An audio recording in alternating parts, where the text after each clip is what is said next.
जय जगन जुहार सांग मैंने जय जगन्नाथ जय माँ सुरेश्वरी मोर ब्लॉग के आपण मान को बहुत बहुत स्वागत।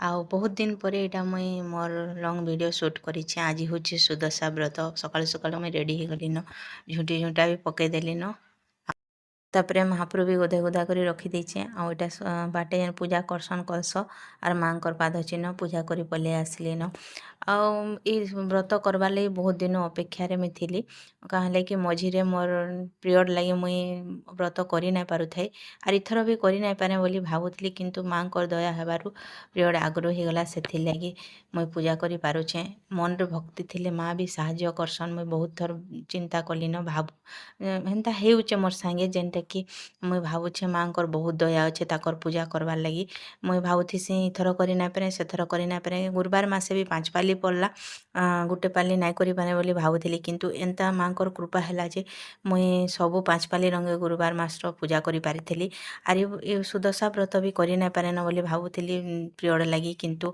सेटा आगुरु हो गला आर मुई माँ पूजा करि पारली मन रे भक्ति थिले महाप्रभु भी साहाय्य करसन जेन हेन्ता कथा एटा आर मोर लाइफ रे एटा मुई फिल भी करुचे बहुत थर एंता हेलान आर मुई माँ लक्ष्मी पूजा करवार ले बहुत भल पाइसी आ मुई जेन दिन बाहा से दिन मुई पूजा करुचे मोर शाशु घरे भी मोर जेठेन बोलन मुई रंधाबढ़ा करुचे तू पूजा कर बोलन से कहन ना मुई करमी बोले आ से रंधाबढ़ा करी लागन मुई रंधाबढ़ा भी करे आ पूजा भी करे मते बहुत भल लगे आ बाबू जिते बेले दिहे थिला भी मुई माँ पूजा करिछे आर मोर मन रो बहुत भक्ति तांकर लगी मते बहुत भल लासी तांकर पूजा करवार लगी झील टाइम रे सब जिनस मुई करि नाई पाने बोली भावुଥିଲି किंतु माँ एंता दया है जे मुई बिहाला परे से सब जिनिस बहुत टिके कष्ट लागसी सब जिनिस मैनेज करवार लगी तापर छुआ छोट थिला टाइम रे भी टिके प्रॉब्लम हेसी किंतु माँ दयारु सबुदिन मुई करि पारछे तांकर पूजा बहुत लोग अछन कधिरसन किंतु मते कधरा नाई लगे मते राति 3 बजेनु निद भांगी जाइतिला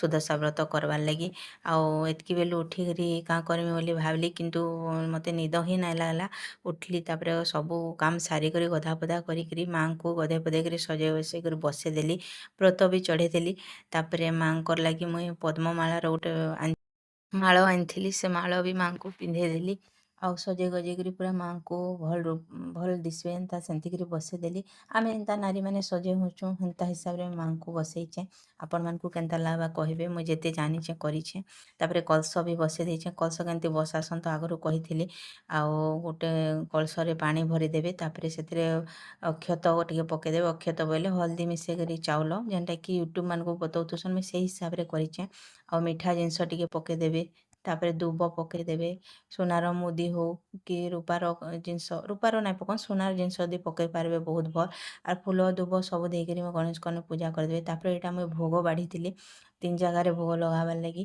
ପହିଲା ତ ଗଣେଶ କନିକେ ଭୋଗ ଲଗାସନ୍ ତାପରେ ନାରାୟଣ ମହାପ୍ରଭୁ ବା ଜଗନ୍ନାଥ ମହାପ୍ରଭୁ ଯେନ୍ଟାକି ଲକ୍ଷ୍ମୀ ନାରାୟଣ ବୋଲି ପୂଜା ହେସନ୍ ନା ସେଥିଲାଗି ବିଷ୍ଣୁ ମହାପ୍ରଭୁଙ୍କ ଲାଗି ଗୋଟେ ଜାଗା ପୂଜା ଭୋଗ ଲଗାଲି ତାପରେ ମା ଲକ୍ଷ୍ମୀକୁ ଭୋଗ ଲଗାଲି ଆଉ ନାରାୟଣ ମହାପ୍ରଭୁ ଯେନ ନାଇଁ ଥିଲେ ମା ଲକ୍ଷ୍ମୀ ନାଇଁ ରହନ୍ ବୋଲି କୁହାଯାଏସି ଆଉ ଲକ୍ଷ୍ମୀ ନାରାୟଣ ନାଁରେ ସୁଦଶା ବ୍ରତରେ ପୂଜା ହେସନ୍ ଆଉ ଯଦି ନାରାୟଣ ମହାପ୍ରଭୁଙ୍କୁ ପୂଜା ନାଇଁ କରିବେ ଚଞ୍ଚଳା ହେଇ ଆସନ୍ ମା ଲକ୍ଷ୍ମୀ ବୋଲି କୁହାହେସି ସେଥିର୍ଲାଗି ଲକ୍ଷ୍ମୀ ନାରାୟଣ ନାଁରେ ପୂଜା କରାହେସି ଆଉ ତାପରେ ଭୋଗ ଭୋଗା ଲଗେଇ ସାରିଲା ପରେ ମୁଇଁ ତାପରେ କିଚେନ୍ର କାମ ଥିଲା କିଚେନ୍କେ ପଲାଲି ଯେନକି 10ଟା ମଣ୍ଡା ଗଢ଼ି କରି ଭୋଗ ଲଗା ହେସି ପହିଲା ଫେର୍ ଆଲତି ବି ଦିଆବାର୍ ଥିଲା ଆଲତି ବି ଦେଇଦେଲି 10 ମୁଖ ଦୀପ ଜାଳବାର୍ କଥା ଆଉ ମୁଇଁ ଦୀପରେ ଯେନ୍ଟା ଆଲତି ଦେବାର୍ ଥିଲା ସେଟା 10ଟା ବତୀ ଦେଇକରି ବି ଜାଲିକରି ଆଲତି କରାହେଲା କରିଦେଲି ଆଉ ବହୁତ ଭଲ୍ ଭାବରେ ମାଆଙ୍କର ପୂଜା ଯେନ୍ଟାକି ମତେ ବହୁତ ଭଲ ଲାଗଲା ବହୁତ ଶାନ୍ତି ଲାଗଲା ଏଥର କରିପାରିଲି ଟିକେ ପରିଶ୍ରମ ପଡ଼୍ସି ଆଉ ପରିଶ୍ରମ ତ କଲେ ହେଇକରି ଫଳ ମିଲ୍ବା ସେଥିର୍ଲାଗି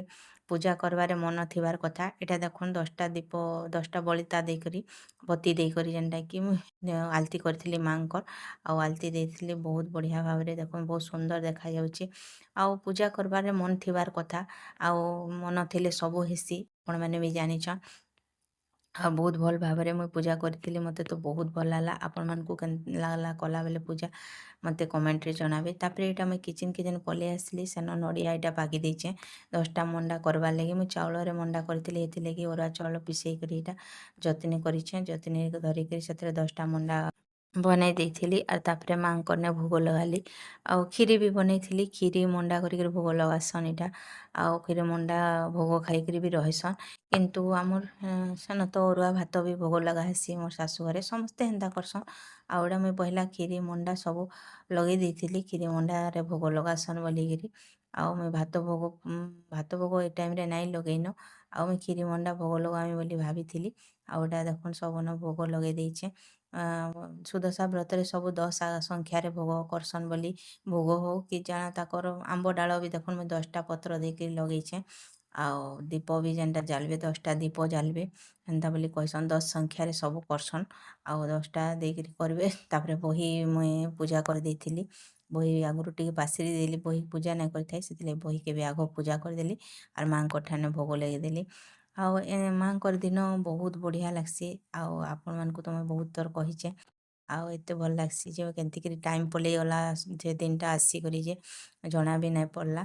ଆଉ ଦେଖୁନ୍ ମାଆଙ୍କର୍ ଭୋଗ ଲଗାବାରେ ଟିକେ ଭୁଲ୍ ହେଲା କାଁ ସେ ହେଥିର୍ଲାଗି ପାଣି ପଡ଼ିଗଲା ଦୀପରେ ବହୁତ୍ ଜୋର୍ସେ ଜଲିଗଲା ମାଆଙ୍କର୍ କିଛି ସଂକେତ୍ ଥିଲା। ଭୁଲ୍ ହେଇଯାଇଥିବା କେନ୍ଟା ବଲେ କ୍ଷମା କରିଦେବେ ବେଲେ ମୁଣ୍ଡିଆ ମାର୍ଲି ପାଣି ପଡ଼ିଯାଇଥିଲା ଦୀପରେ। ଭୋଗ ଲଗାଲା ବେଲେ ତାପରେ ଏଟା ଦେଖୁନ୍ ଏନ୍ତିକିରି ମାଆଙ୍କର୍ନେ ଭୋଗ ଲଗେଇ ଦେଇଛେଁ। ଆଉ ମାଆଙ୍କର୍ ବ୍ରତ ବହି ବି ଅଛେ ତାପରେ ବ୍ରତ ବହି ପଢ଼ିଲି। ଦେଖୁନ୍ ପଦ୍ମମାଳାର ମଞ୍ଜି ବି ଚଢ଼େଇ ଦେଇଛେଁ ତାହାକୁ ମାଳା ପିନ୍ଧେଇ ଦେଇଛେଁ। ତାପରେ ମୁଇଁ ଇଟା ବହି ପଢ଼ିଦେଲି। ବହି ପଢ଼୍ଲା ପରେ ତାପରେ ମୁଇଁ ବ୍ରତ ବାନ୍ଧିଥିଲି। ଆଉ ତାପରେ ଯାଇକରି ପ୍ରସାଦ୍ ପାଏବେ। ଆଉ ଏନ୍ତି କରି ନୀତି ନିୟମ୍ ଯେତେ ପାର୍ବେ କର୍ବାର୍ କଥା ମନ୍ରେ ଭାବନା ଥିବାର୍ କଥା। ନୀତି ନିୟମ୍ ସମସ୍ତେ ସବୁ କରିପାର୍ବେ ବୋଲି ମାନେ ନାଇଁନ। ଯେନ୍ଟାକି ସରଳ ପୂଜା ବିଧି ମୁଇଁ ଯେନ୍ଟା ପାର୍ସି ସେଟା କର୍ସି। ଇଟା ବ୍ରତ ବି ଚଢ଼େଇ ଦେଇଛେଁ ଆପଣମାନ୍କୁ ଦେଖେଇ ଦେଇଛେଁ ଦୁବ 10ଟା ଚାଉଳ 10ଟା। ଆଉ ବ୍ରତକେ ବାନ୍ଧିକରି ମାଆଙ୍କର୍ନେ ଚଢ଼େଇ ଦେଇଛେଁ। ଆରୁ ମାଆଙ୍କର୍ ଏନ୍ତିକିରି ମୁଇଁ ପୂଜା କର୍ସିଁ ତାକର୍ ସବୁ ଯେନ୍ଟା ପାର୍ସିଁ ଯେତେ ସମ୍ଭବ ଯୋଗେଇ କରି ସବୁ କର୍ସିଁ ମୁଇଁ। ଆଉ ସବୁ ହେବା ବୋଲି ବି ତ ମାନେ ନାଇଁନ କେନ୍ଟା ଯେ କେତେଟା ଜିନିଷ ନାଇଁ ବି ଥାଏ ଘରେ। ନାଇଁ ବି ମିଲେ ସେଥିର୍ଲାଗି 10ଟା ଫୁଲ ମିଲ୍ବାଟା ସମ୍ଭବ ନୁହେଁ ସେ। ଆଉ ଯିଏ ପାରୁଛେ ତ ବହୁତ୍ ଭଲ୍ 10ଟା ଫୁଲ ବି ପୂଜା କରାହେସି ପଦ୍ମ ଫୁଲ ବି ପୂଜା କରାହେସି ଯେନ୍ଟାକି ମତେ ଏଇଥର ନାଇଁ ମିଲ୍ଲା। ଆଉ ଆଜ୍ଞା ବି ନାଇଁ ଥାଇ ଘରେ ସେଥିଲାଗି ମତେ ଏକ୍ଲା ସବୁ ଯୋଗାଡ଼ କରିକିରି କର୍ବାକେ ପଡ଼ିଥିଲା। ତାପରେ ଇଟା ସନ୍ଧ୍ୟା ବେଲେ ମୁଇଁ ମାଆଙ୍କୁର୍ ଭୋଗ ଲଗେଇ ଦେଇକିରି ଫେର୍ ଥରେ ଆଉ ଧୂପ ଦେଇ ଦେଇଥିଲି ଧୂପ ଦେଇକରି ଝୁଣା ଦେଇକରି ତାହାକୁ ବିସର୍ଜନ୍ କରିଥିଲି। ବିସର୍ଜନ୍ ତ ନାଇଁ କରାଯାଏ ଉଠା ଯାଏସି ମହାପ୍ରଭୁଙ୍କୁ ଆଉ ଏନ୍ତିକି ତ ବସିକରି ରଖି ନାଇଁ ପାରୁଁ। ତାପରେ ଇଟା ମୁଇଁ ଧୂପ ଦେଇ ଦେଇଛେଁ ଦେଖୁନ୍। ଇଟା ଧୂପ ଦୀପ ନୈବେଦ୍ୟ ଦେଇକରି ତାହାକୁ ଫେର୍ ଉଠା ଯାଏସି। ଆର୍ ତାପରେ କଳସକେ ଟିକେ ଘୁଚେଇ ଦେଇକିରି ଆଉ ତାଙ୍କର୍ ଖଟ୍ଲିକେ ଟିକେ ଘୁଚେଇ ଦେଇକିରି ମାଆଙ୍କୁ ତାପରେ ଇଟା ମୁଇଁ ଉଠେଇ ଦେଇଛେଁ। ଆଉ ସବୁ କାଢ଼ି କରି ରଖି ଦେଇକିରି ମାଆଙ୍କୁ ଫେର୍ ତାକର୍ ସ୍ଥାନ ଯେନ ବଏସନ୍ ସେନ ବସେଇଦେଲି। ଆଉ ସବୁଦିନ ପୂଜା କର୍ବାର୍ଟା ବହୁତ୍ ଭଲ୍ କିନ୍ତୁ ସବୁଦିନ୍ କରି ନାଇଁ ପାର୍ବା। ଆର୍ ମାଆଙ୍କର୍ ବ୍ରତ ପଡ଼୍ଲେ କର୍ବାକେ ବାଧ୍ୟ ଯେହେତୁ ସମଙ୍କର୍ ମନ୍ରେ ଉତ୍ସାହିତ୍ ହେଇକିରି କର୍ବାର୍ କଥା। ଆଉ ସବୁଦିନ କର୍ବାର୍ ଅପେକ୍ଷା ଦିନେରେ ମାଆଙ୍କୁ ଡାକ୍ଲେ ବି ସେ ଶୁଣ୍ବେ। ଆଉ ମନ୍ ଭଲ୍ ଥିବାର୍ କଥା ଶ୍ରଦ୍ଧାର ସହିତ ଡାକ୍ବାର୍ କଥା। ଆଉ ସବୁ କଷ୍ଟ ଲାଗୁଛେ ବୋଲି ଯଦି ଖାଲି କମ୍ପ୍ଲେନ୍ କର୍ମା ବେଲେ ମା' ହେଲେ ଶୁନ୍ବେ କାଁ। ଆଉ କଷ୍ଟରୁ ହିଁ ଫଳ ମିଲ୍ସି ଆପଣମାନେ ବି ଜାଣିଥିବେ। ଆଉ ମୋର୍ ଭିଡ଼ିଓ ଯଦି ଆପଣମାନ୍କୁ ଭଲ୍ ଲାଗୁଛେ ତାହେଲେ ଲାଇକ୍ ସବ୍ସକ୍ରାଇବ୍ କରିଦେବେ। ବହୁତ୍ ଲୋକ୍ ଦେଖୁଛନ୍ କିନ୍ତୁ ସବ୍ସକ୍ରାଇବ୍ ନାଇଁ କର୍ବାର୍ ବହୁତ୍ କଷ୍ଟ ଏ ଭିଡ଼ିଓ ବନାବାର୍ ଲାଗି। ଲଙ୍ଗ୍ ଭିଡ଼ିଓରେ ବହୁତ୍ ଟାଇମ୍ ଯାଏସି। ତାପରେ ଆଜି ଏତ୍କିରେ ରହୁଛେଁ ଫେର୍ ଦେଖାମା ଗୁଟେ ନୂଆ ଭିଡ଼ିଓରେ। ଜୟ ମା ସୁରେଶ୍ୱରୀ ଜୟ ଜଗନ୍ନାଥ।